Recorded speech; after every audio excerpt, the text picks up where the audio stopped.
Je suis présentement avec Isabelle Normando de la Maison de l'Espoir parce qu'ils se sont démarqués vraiment beaucoup dernièrement parce qu'ils ont remporté un prix, mais on va amener plus de précision, vous allez voir. Donc, bon matin, ça va bien? Oui, ça va bien. Merci. Dernièrement, on entendait parler, vous avez remporté le prix d'excellence d'impact sur la communauté. Puis tout ça, c'était pour votre programme estival. Exactement. C'était quoi votre programme estival?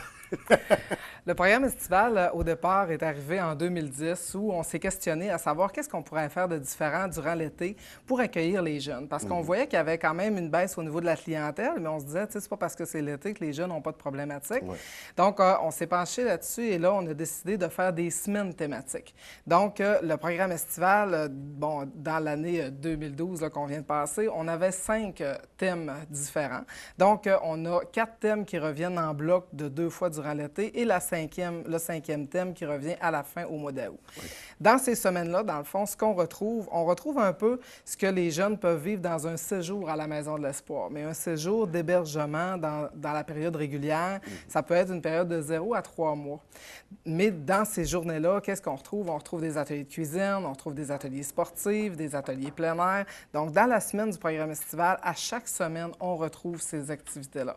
Donc, c'est beaucoup quand même axé là, sur les activités extérieures. Il y a une activité de plein air où on utilise soit des plateaux de sport de la municipalité. Sinon, on va aller beaucoup au Cap Jaseux, qui est un partenaire important pour nous autres. Et on fait tous, avec chacune des activités, on fait des liens avec les thèmes. Fait qu'on a un thème sur l'estime de soi, on en a un autre sur l'affirmation de soi, on a la gestion de la colère, des émotions, on en a un autre sur la responsabilisation versus les choix.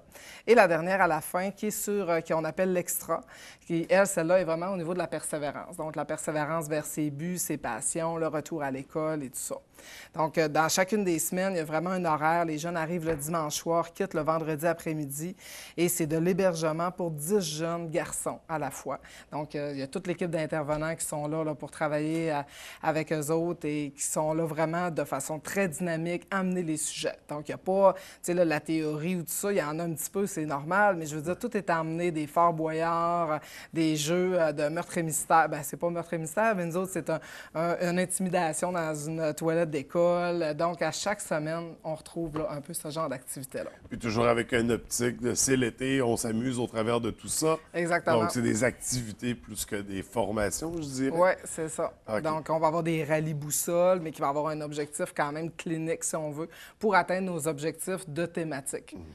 Ben, c'est intéressant, parce que je savais pas qu'il y avait encore des services pendant l'été parce que je pense que durant l'année, c'est beaucoup, ben, c'est très en lien avec l'école aussi parce que parfois les jeunes sont référés par les établissements scolaires. Oui, Donc, du coup, je croyais que l'été, c'était un peu comme les écoles, c'était fermé. Fait que ça poursuit vraiment toute l'année, la Maison toute de l'année. l'Espoir. 365 jours par année. OK. Puis est-ce que c'est parce que les écoles sont fermées qu'il y a une baisse l'été? Parce qu'on parlait qu'il y avait moins de jeunes pendant l'été. Bien, peut-être d'une certaine manière, parce que oui, c'est vrai que durant l'année, il y a beaucoup de références du milieu scolaire, mais ça reste quand même que durant l'été, c'est pas évident pour un parent puis pour un jeune, tu sais, de dire mon jeune va arriver à la Maison de l'Espoir au mois de juin puis il va quitter à la fin du mois d'août, donc il va avoir passé tout son été en hébergement. C'est pas évident, tu sais, pour un parent aussi, là. Donc là, à ce moment-là, tu sais, il y avait comme un peu plus la culpabilité, il n'y avait pas vraiment la motivation non plus pour travailler sur les comportements. Donc, tu sais, on avait des jeunes peut-être qui arrivaient au mois de mai, donc ils finissaient en cours d'été. Mais durant l'été, on n'avait pas de nouveaux jeunes, si on veut, là. Fait que OK. c'était, c'est ça, c'était plus tranquille. OK, il n'y a pas de nouveaux jeunes, ça fait que c'est le prolongement du séjour de jeunes C'est qui ont ça. déjà Ben, fréquenté pendant l'année. avant 2010, dans le fond, c'était l'hébergement régulier, là, le service OK, qui qu'on poursuivait a pendant l'été. exactement. Puis là, depuis 2010, c'est vraiment le nouveau programme estival qui dure sur 9 semaines maintenant. En 2010, on a fait une année pilote, si on veut. Et là, durant les 2 dernières années, là, on est vraiment 9 semaines complètes là, durant l'été. Et on accueille quand même 10 jeunes à la fois. Et la popularité du programme estival est très, très bon parce que ça répond à un besoin qui n'était pas nécessairement répondu au niveau de la région, parce que la Maison de l'Espoir, c'est Saguenay-Lac-Saint-Jean. Et les jeunes, dans le fond, qui, des fois, bon, vont dans différentes activités durant l'été, mais c'est des jeunes qui ont des problématiques. Donc, souvent, ne cadrent pas dans ces milieux-là. Fait que chez nous, avec des gens qui sont formés aussi, qui sont habitués de travailler avec cette clientèle-là, c'était plus facile aussi là, pour eux autres. Et le groupe est très petit, fait que la dynamique est très intéressante, là. Fait que c'est un projet qui visiblement fonctionne et a beaucoup de succès puisque vous avez remporté le prix d'excellence. Ouais. Félicitations vraiment. Merci beaucoup. C'est tout à votre honneur d'avoir remporté ce prix-là. Puis je pense que c'est un prix d'une grande importance, impact sur la communauté. C'est pas n'importe quoi non plus, là. C'est ça, Ça montre vraiment c'est une belle reconnaissance du milieu, dans le fond. C'est vraiment, c'est au niveau c'est le réseau de la santé et services sociaux. Donc, il y a différentes catégories. Il y a des catégories qui sont réservées au milieu communautaire, dont impact sur la communauté, où on a eu le prix d'excellence. Donc, avec un 20 000 qui s'ajoute à ce prix-là. Donc, c'est très intéressant à tous les niveaux. Oui, absolument. Puis sinon, ça, c'était pour la programmation estivale. Sinon, on recommence l'année normalement. Les services habituels. Donc, il y a de l'hébergement pour les jeunes. Il y a des jeunes qui ne sont pas nécessairement hébergés non plus, qui sont là juste la journée. Oui, au centre de jour. Okay. Donc, cette année, d'ailleurs, on fête le 15e anniversaire du centre de jour, qui est une alternative à la suspension scolaire. Ce qui fait que c'est principalement des jeunes qui proviennent au niveau du Saguenay, parce qu'il faut qu'ils viennent en autobus. Donc, les jeunes arrivent le matin, quittent à la fin de l'après-midi. Nous, on est en collaboration, en partenariat avec les commissions scolaires de la région, qui défraient en fait là, le coût de l'enseignant. Donc, nous autres, on a un professeur qui est là 5 demi-journées par semaine, qui vient faire du support académique aux jeunes. Mais chaque jeune travaille dans son niveau scolaire, dans ses livres d'origine de son école, et à ce moment-là, se réfère à l'enseignant quand il y a besoin. Et en après-midi, on travaille davantage sur les problématiques. On outille les jeunes par rapport aux faits qui ont été suspendus. Donc, on peut accueillir des jeunes pour des suspensions de court terme, qui veut dire à peu près de 3 à 10 jours. Et on en accueille aussi des plus longs termes, où là, des fois, le jeune a fait un peu le tour, là, si on veut, là, des services de l'école. Et quand il arrive chez nous, donc, on travaille avec lui là, durant, en moyenne, 1 mois et demi, 2 mois. Donc, où le jeune est chez nous avec un plan de travail de son école. Et il va réintégrer son milieu scolaire quand l'intervenante responsable va juger que, ça va bien au niveau là, des outils, que là, il est prêt à retourner à l'école. Et souvent, on va procéder par un retour progressif à l'école aussi.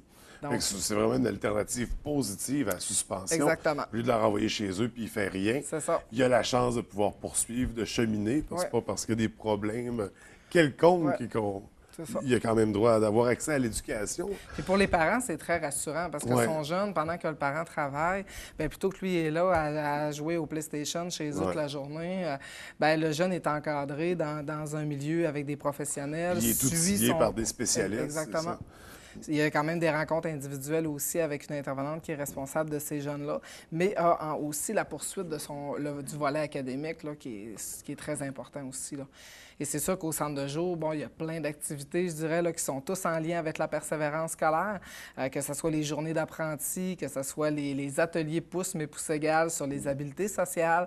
Donc, il y a plein de choses là, qui se passent à tous les jours là, dans le centre de jour, là. Puis est-ce qu'il y a des événements un peu plus majeurs à venir?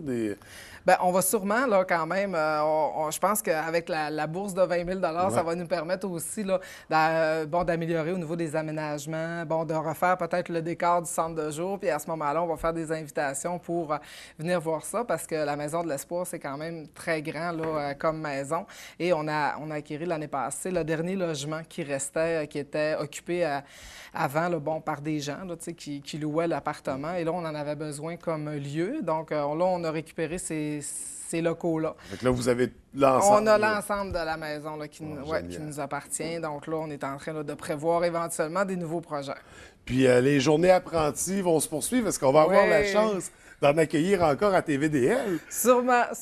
Oui. On a toujours des jeunes qui trouvent ça intéressant. On a fait une journée d'apprentis déjà cette année, là, quand même. Là, on en fait à peu près 4 là, durant l'année scolaire. Là, donc, où les jeunes sont jumelés dans des milieux là, pour venir finalement peut-être là, consolider, vérifier là, des choses par rapport à leurs intérêts sur un métier. Des fois, c'est de voir peut-être des nouvelles avenues possibles, là, mais c'est très, très intéressant. Là. Les gens, d'ailleurs, du milieu là, accueillent là, les bras ouverts nos jeunes. Là, c'est vraiment le fun. C'est un très beau projet. Puis écoutez, vous avez des beaux projets, des belles réussites. Félicitations pour votre prix. Merci beaucoup. On vous surveille, puis on est toujours ouvert pour recevoir des apprentis. OK. Donc, merci beaucoup. Merci. Puis encore une fois, félicitations pour le prix. On est très contents. Merci beaucoup. Merci.